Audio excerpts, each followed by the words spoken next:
कल मैंने आपको पॉलिटिक्स के बारे में बताया था। उससे आगे कहानी आप सुनिए। एक समय की बात है, एक शेरनी का बच्चा गलती से भेड़ों के झुंड में पैदा हो गया। शेरनी वहाँ से चली गई और वह बच्चा भेड़ों के बीच ही बड़ा हुआ। वह उन्हीं की तरह चलता, उन्हीं की तरह बोलता और उन्हीं की तरह जीता। उसे कभी एहसास ही नहीं हुआ कि वह उन सबसे अलग है। एक दिन जंगल में एक बूढ़ा शेर आया। उसने उस झुंड पर हमला कर दिया। सभी भेड़ें डरकर भागने लगी और उनके साथ वो जवान शेर का बच्चा भी भागने लगा। जब बूढ़े शेर ने देखा कि एक जवान शेर भाग रहा है, ये तो हमारा अपना है, शेर होकर भेड़ों की तरह क्यों भाग रहा है, वह उसके पास गया और उसको पकड़ना मुश्किल था क्योंकि वो जवान शेर था और बूढ़े शेर ने हमला किया था। जैसे तैसे मशक्क़त करके उस बूढ़े शेर ने जवान शेर को पकड़ा और उसको तालाब के पास ले गया और उसने कहा, पानी में देखो। जब उस जवान शेर ने पानी में देखा तो पहली बार उसे अपनी असली पहचान पता चली। सामने पानी में उसका प्रतिबिंब था। जवान शेर और बूढ़े शेर की शक्ल एक जैसी थी।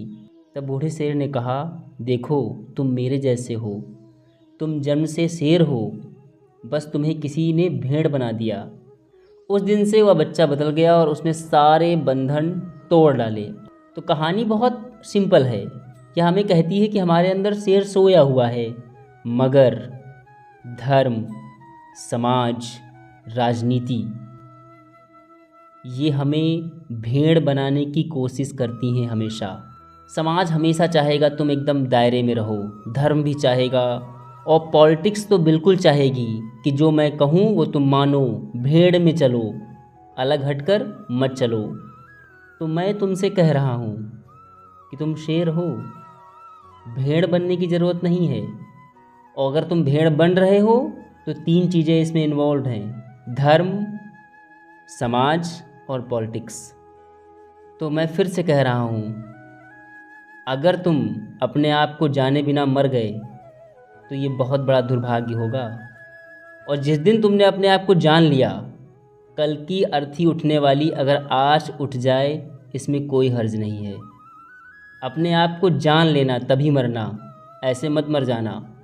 लेकिन ये तभी संभव है जब ये 3 चीज़ों से तुम हट जाओगे, धर्म, समाज और राजनीति। अपने अंदर झांको, तुम क्या हो और पहचानो, तभी तुम अपने आप को जान पाओगे। कल फिर मिलते हैं रात 9 बजे।